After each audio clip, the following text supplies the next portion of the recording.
사랑하는 성도 여러분, 우리는 다 이 땅을 살아가면서 평안하기를 원하고 또 행복하게 삶을 살아가기를 원합니다. 일부러 고생을 자초하는 그런 것을 원하는 사람은 아무도 없습니다. 다 잘 되기를 원하고 무병장수하기도 원하잖아요. 근데 우리의 기대와는 다르게 예기치 않는 어려운 일들이 정도의 차이는 다 있지만은 각각 다 찾아옵니다.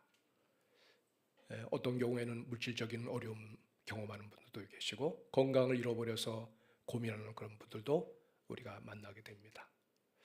그렇게 믿었던 소중한 친구 관계, 또 이웃과의 관계가 망가져서 또 고통을 당하는 분들도 계실 겁니다.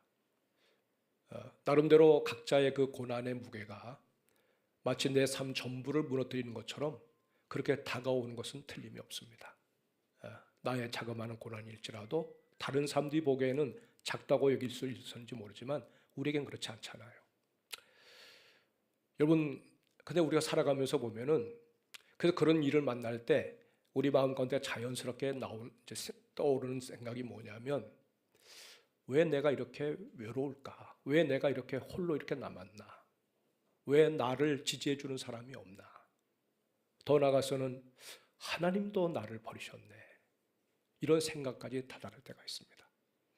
그래서 어떤 경우에 보면 많은 사람들이 표현하지 않지만은 뭔가 하나님께 불만을 가지고 사는 분들도 계세요. 하나님 왜 그러십니까? 왜 나는 이렇습니까? 왜 납니까? 우리 요즘에 욥기서를 쭉 묵상해 나가고 있는데, 여러분 이 욥을 우리가 생각해 보세요. 욥은 정말 정말 빈틈없이 자기 인생을 잘 관리하면서 정말 아름답게 살던 사람이었거든요. 근데 갑작스럽게 재난이 그의 집에 닥쳐왔어요. 10명의 자식들이 한꺼번에 같은 날에 죽습니다. 그 많던 재산들이 도둑대가 침입해 들어오고 하늘에서 천둥번개가 때리고 해서 그냥 모든 걸 동시에 다 잃어버렸습니다. 아마 내가 아무리 힘들고 어렵다 하더라도 욥과 비교해보면 욥보다 낫다는 생각이 들 때도 있을 정도로 그는 하루아침에 모든 걸 다 잃어버렸어요. 근데 그때 욥은 뭐라고 반응하느냐면, 내가 이 땅에 올 때도 빈몸으로 왔고 갈 때도 빈몸으로 가는데 그럴 수 있지 않겠나? 이렇게 하신 분도 하나님이시 아니시나? 그래서 자기 입으로 하나님을 원망하거나 불평하지 않았다는 거예요. 근데 그 뒤이어서 뭐가 어떤 시험이 찾아옵니까? 갑자기 몸에 병이 들어요. 머리로부터 발끝까지 온 종기로 막 진물이 나오고 고름이 막 그냥 차면서 막 피진물이 흘러내리는 그런 모습으로 그가 고통을 당합니다. 직접적인 고통을 자기 몸으로 겪게 되는 거죠. 그것을 수달 동안 앓습니다. 수달 동안. 가면 갈수록 더 몸 상태가 나빠집니다. 그냥 사람이 아닌 거예요. 어디 자기 몸 하나 둘 수 있는 집 하나 다 한 채 없어요. 길거리에서 노숙하면서 땅바닥에 주저앉으면서 그런 삶을 살고 있었어요. 그때부터 이제 이 욥의 마음속에 나름대로 이전에 이론으로 알았고 그냥 생각으로 알았고 누구라도 다 그렇게 상식으로 알았던 그 신앙의 세계를 자기가 직접 이런 상황 가운데 놓여 있다 보니까 도대체 하나님은 어떤 분이신가? 왜 하나님이 나에게 이런 고난을 허락하시나? 왜입니까? 그래서 그 마음 가운데 내가 하나님 앞에 버림받은 게 아닌가? 그 생각까지 내려가게 되는 거예요. 그래서 우리가 이제 욥기서 42장까지죠. 쭉 이렇게 들여다보면은 초기에 보면은 사실 욥이 하나님 앞에 막 이런저런 얘기를 합니다. 남이 보기에는 막 원망하는 것 같아요. 남이 보기에는 하나님께 막 따지는 것 같아요. 근데 사실 그게 아니었어요. 그런 그 내용 속에 보면 하나님 저를 버리지 말아주세요. 그거였어요.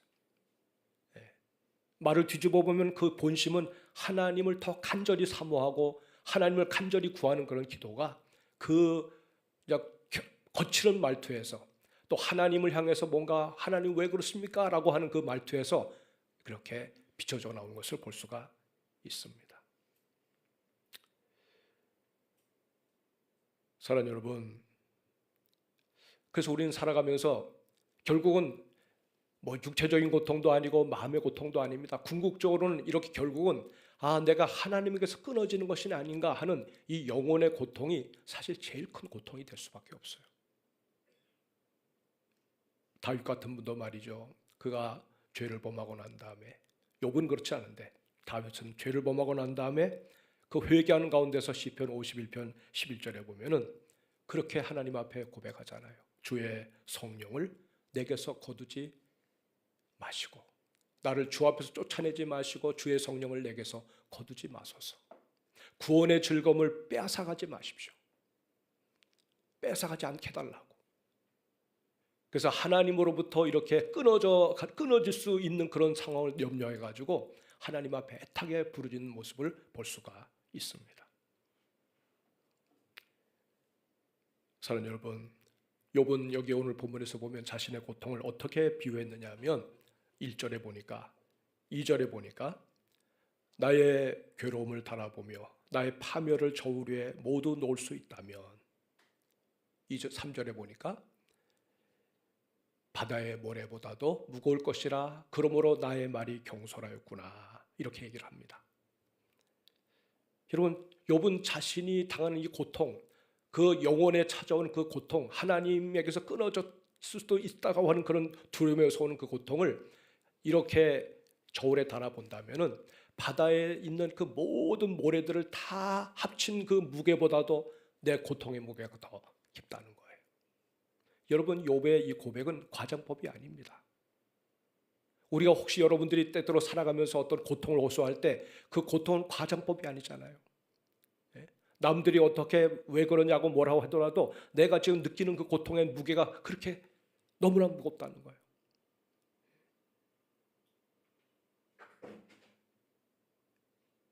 그래서 이 고통을 호소하고 있는 거죠, 하나님 앞에.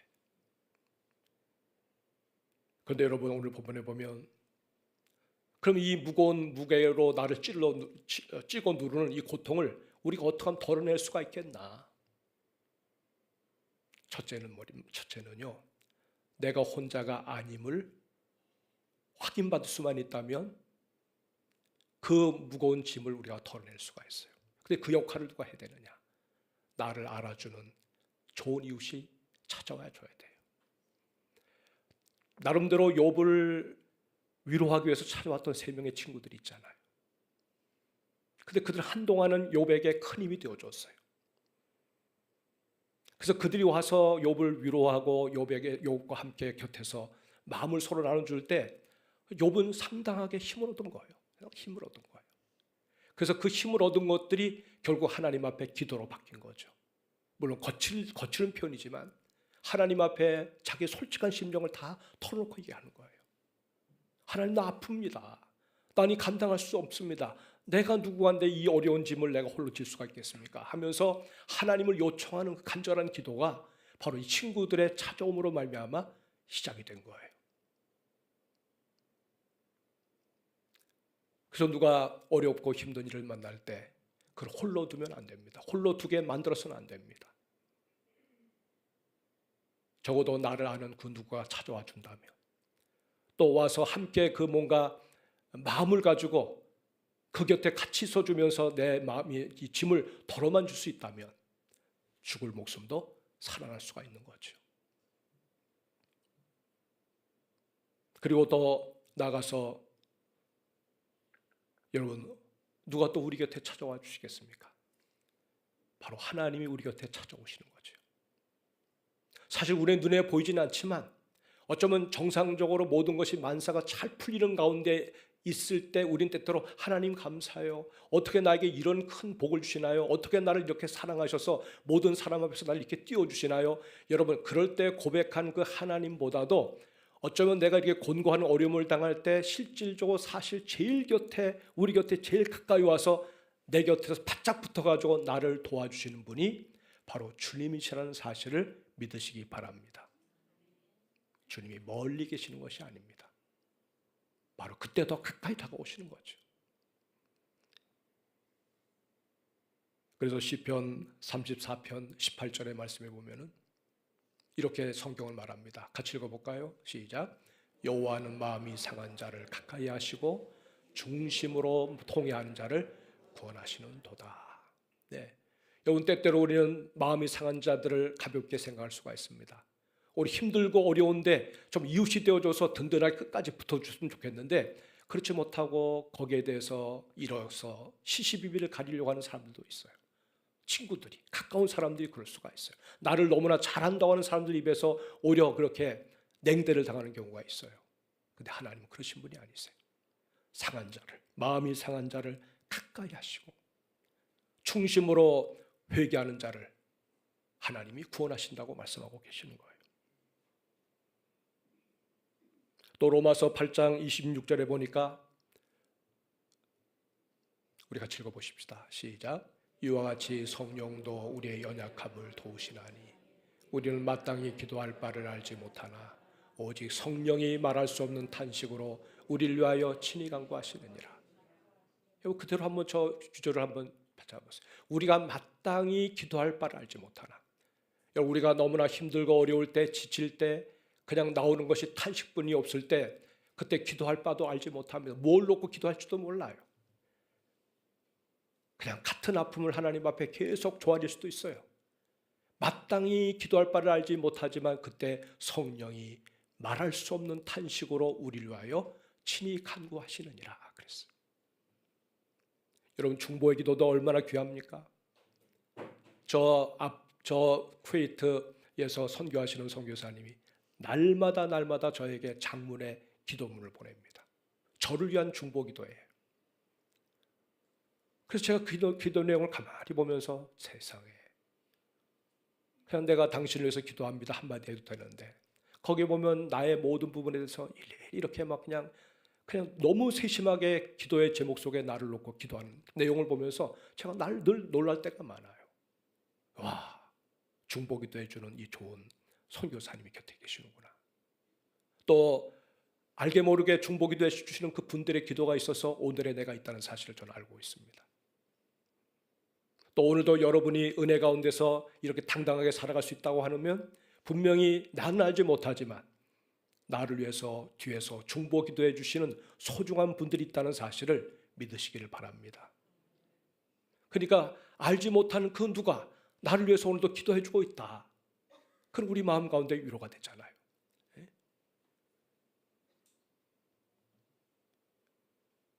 어떤 분이 병으로 고통을 당할 때 날마다 찾아와서 함께 곁에서 있어주면서 또 이렇게 품어주시는 어느 성도가 계셨답니다. 그분은 기도하는 사람이었고 또 정말 그를 긍휼히 여겨주는 사람이었는데 그 권사님이 오셔가지고 그 환자를 위해서 늘 품어주고 기도할 때 이분이 어떤 느낌을 받았냐면 정말 주님이 나를 갖다가 품어주시더라는 거예요. 그 권사님 나를 품을 때 정말 주님이 직접 나를 품어주시는 것을 자기가 경험했다는 얘기예요. 여러분, 우리는 보통 사람들이 아닙니다. 우리 몸은 보통 몸이 아닙니다. 그리스도를 모시고 성령이 우리 안에 내주하시면서 나를 성전 삼아 살아가시는 그 성도의 삶은 보통 삶이 아닙니다. 우리가 손을 뻗치면 주님이 손을 뻗치는 거예요. 우리가 품으면 주님이 그를 품어주는 거예요. 여러분 자신을 너무 가소평가하지 마세요.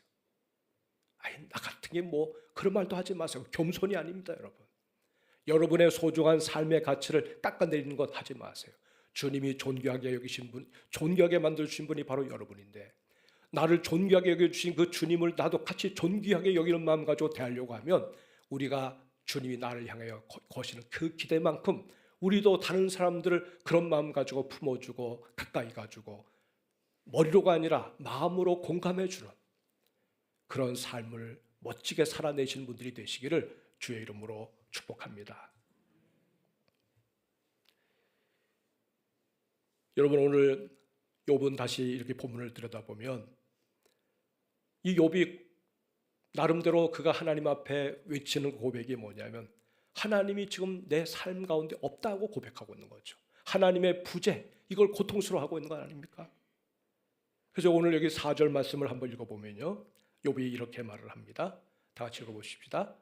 전능자의 화살이 내게 박힘에 나의 영이 그 독을 마셨나니 하나님의 두려움이 나를 엄습하여 치는구나. 그렇게 말을 합니다. 하나님이 나를 향해서 화살을 쐈다는 겁니다. 그래서 그 화살이 내 영혼까지 꽂혀가지고 내가 이 사망의 도구로 고통을 당하고 있다는 거예요. 하나님 왜 나에게 화살을 쏘십니까? 내가 너무 아픕니다. 왜 나를 떠나셨습니까? 이 고백을 하고 있는 거 아닙니까? 여러분, 정말 우리가 살아가면서 정말 불행을 만난다고 하면 그 불행이 뭔 줄 아세요? 하나님이 나와 함께 계시다는 사실을 알지 못하고, 아니면 하나님의 부재 가운데 있어도 그것이 얼마나 내게 큰 불행이 될 수 있다는 사실을 알지 못하고 살아가는 사람들이에요. 만약에 여러분, 오늘 여러분이 정말 건강한 신앙을 가지고, 건강한 영적인 신앙을 가지고 산다면 우리가 때로 이런 것을 우리가 민감하게 터치할 줄 알아야 돼요. 아, 혹시 주님이 나와 함께 하지 않는 것 아니야? 주님이 함께 하지 않으니까 뭐가 답답해요. 주님이 그래도 나와 함께 하신다는 믿음을 가질 땐 그렇게 좋았는데 주님이 뭔가 나에게서 멀어졌다고 생각하니까 너무너무 고통스러운 겁니다. 그럼 내가 지금 하나님 앞에서 건강한 영적인 상태를 가지고 있다는 증거예요. 사랑하는 여러분, 때때로 하나님 우리를 사랑하시기 때문에 절대로 우리의 삶 가운데는 하나님의 부재가 없어요. 하나님은 절대로 부재로 계시는 분이 아니에요. 계시는데, 언제나 함께 하시는데 우리가 그걸 못 느낄 때가, 모를 때가, 믿지 못할 때가 있는 거죠. 그래서 때때로 우리가 하나님의 임재가 얼마나 소중한지를 알게 하시기 위해서 주님이 부재한 것처럼 느끼게 하실 때가 있어요. 여러분, 아이가 언제나 부모님이 곁에 계셔 주니까 아이가 그 보호 아래서 그냥 자유롭게 기쁨을 가지고 살잖아요. 근데 만약에 부모가 싹 사라져 보세요.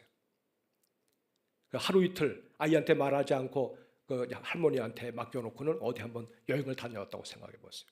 적어도 그 아이에게 2, 3일은요 고통의 시간입니다. 그 부모가 나를 버린 시간이에요. 그래서 아이들에게는 그것이 트라우마가 돼가지고 애들이 성장할 때 부모 곁을 떠나지 않으려고 그래요. 왜? 그때 겪었던 2, 3일의 그 고통을 기억하고 있거든요. 부모가 떠난 건 아닙니다. 잠시 거리를 둔 거예요. 근데도 그 부재 때문에 고통하는 어린아이, 영적으로도 마찬가지입니다. 때때로 하나님이 우리가 너무 당연하다고 여기는 것이 당연하지 않다는 것을 알게 하시기 위해서 주님이 잠깐 한 발짝 뒤로 물러설 때가 있어요. 그때 하나님의 부재에서 오는 고통을 깨닫고 그때 하나님 앞에 반응합니다. 하나님 어디 계십니까? 왜 나를 홀로 두십니까? 그걸 통해 가지고 더 주님 앞에 바짝 붙는 그런 사람으로 우리 하나님이 우리를 만들어 가시죠. 아, 주님 떠나서 내가 살 수 없구나. 그리고 결국은 나중에 보면 알지만 하나님이 한시도 내 곁을 떠나서 계신 적이 없었구나. 그 어려운 중에도 제일 가까이서 나를 도우시고 내가 알지 못하는 방식으로 나를 다루어서 여기까지 이르게 하셨구나. 나중에 깨닫고 나서 내 영적인 상태가 또 믿음의 분량이 점점 자라가는 것을 볼 수가 있는 것이죠. 사랑하는 여러분, 우리가 언제나 하나님의 임재 아래서 우리 주님의 보호하심과 사랑의 충만함을 가지고 살 수 있도록 만드시기 위해서 하나님의 아들 예수 그리스도는 하나님 앞에 버림을 받으셨어요. 아버지와 아들의 관계, 우리가 성경을 보면 알지만 예수님은 언제나 늘 기쁨이 충만하셨어요. 제자들이 와서 주님 왜 이렇게 기뻐하십니까? 그럴 때 예수님 뭐라고 그러냐면 나는 하나님이 나를 아버지와 함께 내가 늘 있다 보니 아버지가 나를 기쁘게 한다. 한시도 아버지 하나님이 나를 홀로 두지 아니하신다. 늘 나와 함께하고 계신다. 하나님 한 분으로 나는 충만하다. 이렇게 고백을 하셨던 예수님인데 십자가에서 주님이 거기서 버림을 당했어요. 그래서 주님이 십자가에서 고백하는 고백이 뭡니까? 엘리 엘리 라마 사박다니, 엘리 엘리 라마 사박다니. 나의 하나님 어찌하여 나를 버리셨나이까. 여러분, 이것은 단순한 시편의 말씀을 인용한 구절이 아닙니다. 실제로 주님이 십자가에서 아버지와의 관계가 단절되는 고통을 느끼는 거예요. 왜?